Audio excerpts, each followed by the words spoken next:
પણ ક્ષત્રિયોને ગુંડા કીધા, તમે ક્ષત્રિયોને કોમવાદી કીધા, ક્ષત્રિયોને આંદોલનકારી કીધા. 562 રજવાડા અમારા રાજવીઓએ જે દાનમાં આપ્યા ને, તો આજની સરકારે વિચાર કરી લે કે રાજવીઓએ માત્ર રજવાડાની સમૃદ્ધિ નથી આપી. ઉપસ્થિત સર્વે વડીલોને મારા વંદન, તેમજ મારા ભાઈઓ બહેનોને મારા જય માતાજી. જેમ હમણાં ભાઈશ્રીએ વાત કરી કે પરિવારની અંદર એક આવો દુઃખદ પ્રસંગ બની ગયો, છતાં પણ ઈશ્વરને જે ગમ્યું એ ખરું કે જે થવાકળ ઘટના હતી એ થઈ ગઈ છે. એની અંદર વિધાતાના લેખમાં કોઈ મેઘ ન મારી શકે, થવાકળ થઈ ગયું. પણ જ્યારે આજે મારી સમાજને મારી જરૂર છે, હે જેમ હમણાં ભાઈએ વાત કરી કે અસાં ગિરિવર જા મોરલા કંકણ પેટ ભરા, અમારી રત આવે ન બોલીએ તો મારા હૈડા ફાટ મરા. હે કે આજે આપણો સમય છે, આજે લડવાનો સમય છે, આજે બોલવાનો સમય છે. અને જો મૌન ધારણ કરી લેશો ને તો આ દેશની શક્તિ, આ દેશની દુર્ગા તમને ક્યારેય માફ નહીં કરે. અને સૌ પ્રથમ તો હું આજે એ વાત કરી દઉં કે આજે ભાઈશ્રીએ વાત કરી કે આ કોઈ જ્ઞાતિની લડાઈ નથી, આ તો ધર્મ માટેની લડાઈ છે.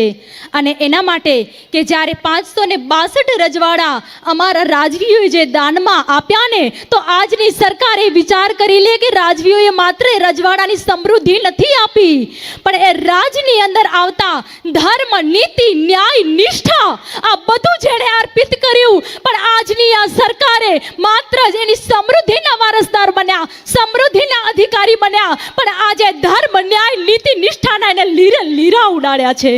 હે આ દેશની રૈયત, આ દેશની પ્રજા તમને ક્યારે માફ નહીં કરી શકે, આ દેશની દુર્ગા તમને ક્યારે માફ નહીં કરે. અને ઇતિહાસ સાક્ષી છે કે જ્યારે જ્યારે આ દેશની નારી ઉપર આંગળી ઉઠી છે ને, ત્યારે ત્યારે રામ રાવણના દ્વંદ્વ પણ ખેલાયો છે. અને ત્યારે ત્યારે મહાભારતનું ઘમસાણ યુદ્ધ પણ મચાયું છે. અને આ ધર્મની જ્યારે વાત આવે છે, એટલે જ ભગવાન શ્રી કૃષ્ણએ અર્જુનને કીધું છે કે અર્જુન હવે ઊભો થા, આ કાયરતા તને શોભતી નથી કે કર ધનુર ધારણ મરણ મારણ ભૌમ કારણ ભૂપતિ. અર્જુન હવે ઊભો થા, ધર્મના લીરા ઉડે છે. જેમ કુરુક્ષેત્રના રણ મેદાનની અંદર જે યુદ્ધ ખેડાયું ને, એ કોઈ વેરની વસૂલાતનું યુદ્ધ નહોતું, પણ ધર્મ માટેનું યુદ્ધ હતું.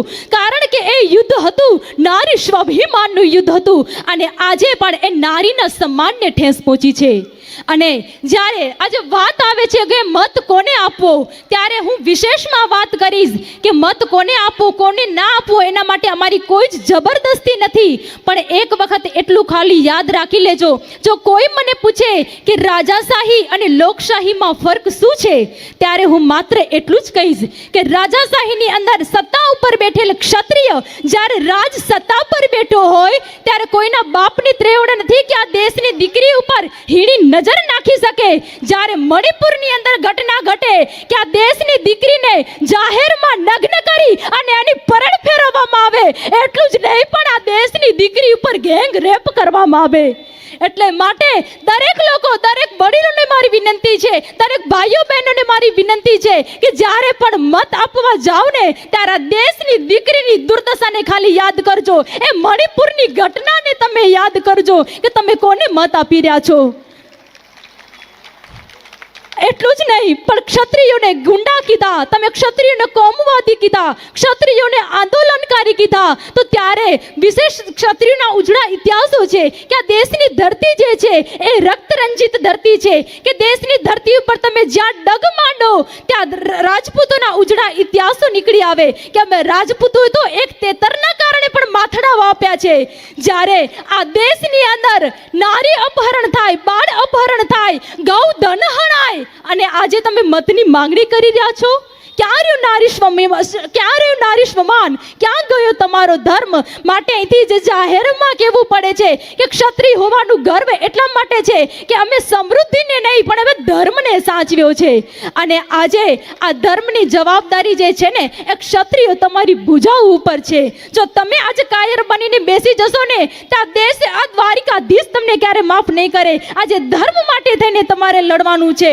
પણ વાત મારે કરવી છે કે તમે ક્ષત્રિયોને કોમવાદી કીધા, ત્યારે મને સિહોરના ઈ અખેરાજસિંહજીની વાત યાદ આવે કે સિહોરની અંદર એક દલિત દીકરીની જ્યારે લૂંટારો આવી અને ગુંડાઓ આવીને જ્યારે એનું અપહરણ કરી જાય અને ત્યારે એ અખેરાજસિંહના મહેલની અંદર એ દલિત દીકરીનો બાપ આવી અને ધા નાખે કે અમારા ગરીબનો કોઈ બેલી નથી. અને ત્યારે એ અખેરાજસિંહજીના દીકરા એમ કે ભાઈ શું થયું, કેમ રડો છો? ત્યારે એ દલિત ભાઈએ એવું કીધું કે અમારા ગરીબોનો કોઈ બેલી નથી. ભાઈ વાત તો કર, શું થયું છે? કે નરાધમ્યો આવી અને મારી દીકરીનું અપહરણ કરી ગયા છે એમ. અને હજી તો એ અખેરાજસિંહના દીકરાના નવા લગ્ન થયા છે, ઓરડાની અંદર નવોઢા નાર વાટ જોઈને બેઠી છે. ત્યાં તો એ અખેરાજસિંહના કુંવરે એ ઘર સંસારને અડગો મૂકી અને ધર્મના ધીંગાણે આ દલિતની દીકરીની લાજ બચાવવા જે નીકળ્યો છે, ત્યારે અખેરાજસિંહ એને વાત કરે કે દીકરા એકલો ના જા, તું એકલો છે, સામો આખું દડકટક છે. ત્યારે કુંવરે જવાબ આપે તો કે બાપ આગો જા, આજે આ ભગત વેડા તને શોભતા નથી. હું રાજપૂત છું, મારા દેશની દીકરીની આબરૂ સલામત નથી અને તું મને આજે ભગત વેડા ભણાવે છે. ત્યારે એ એકલો અખેરાજસિંહનો કુંવર જે છે એ દલિત દીકરીને બચાવવા માટે જાય અને દુશ્મનોના જડબા ચીરી અને દીકરીને પાછી લઈ આવે અને દલિત દીકરીને એમ કહે કે બેન મારા ઘોડા ઉપર બેસી જા તું. અને ત્યારે દલિત દીકરી એમ કહે કે બાપુ મારેથી કેમ બેસાય, તમે તો રાજવી, તમે બાપુ અને હું એક દલિત કન્યા, મને તમને આભડછેટ લાગે. અને ત્યારે જે એ અખેરાજસિંહના કુંવરે જે જવાબ આપ્યો તો ને એ સમગ્ર વિશ્વ જેના ઉપર ગૌરવ લઈ શકે કે બેન મારા ઘોડા ઉપર તું બેસી જા. આભડછેટ મને એની જ્ઞાતિની નથી લાગતી, પણ આભડછેટ તો ત્યારે લાગે છે કે જ્યારે અમે સત્તા ઉપર બેઠા હોઈએ અને મારા દેશની દીકરીની, મારા દેશની બેનની આબરૂ સલામત ન રહે ને એની અમને આભડછેટ લાગે છે, એની આભડછેટ લાગે છે.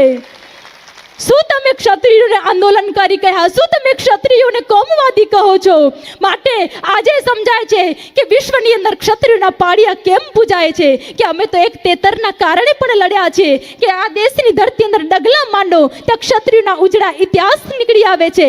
એટલે જ તો ભાઈને બાપ કહીને બોલાવવા પડે છે. પણ આપણું જ્યાં શબ્દ એક શોધો ત્યાં આખી સંહિતા નીકળે અને કૂવો એક ખોદો તો આખી સરિતા નીકળે. કે હજુ પણ ક્યાંક ધબકે છે લક્ષ્મણની રેખા કે જ્યાં રાવણ પણ બીતા નીકળે અને હજુ જો જનક જેવા આવીને હળ ખેડે ને તો હજુ આ ધરતીમાંથી સીતા નીકળે. કારણ કે જુદી તાસીર છે આ ધરતીની કે જ્યાં મહાભારત વાવો અને ગીતા નીકળે, જ્યાં મહાભારત વાવો ને ગીતા નીકળે. તો આ દેશની ધરતી પર જ્યારે આપણો જન્મ થયો છે તો મારું ને તમારું સદભાગ્ય છે કે જ્યાં વેર વાવો અને જ્ઞાન નીપજે. એવી આ દેશની ધરતીને મારા વંદન છે. વિશેષ સમય નહીં લેતા હું મારા શબ્દને વિરામ આપી મારું સ્થાન ગ્રહણ કરીશ. અસ્તુ. જય હિન્દ, જય માતાજી, જય ભવાની. આભાર બાશ્રી.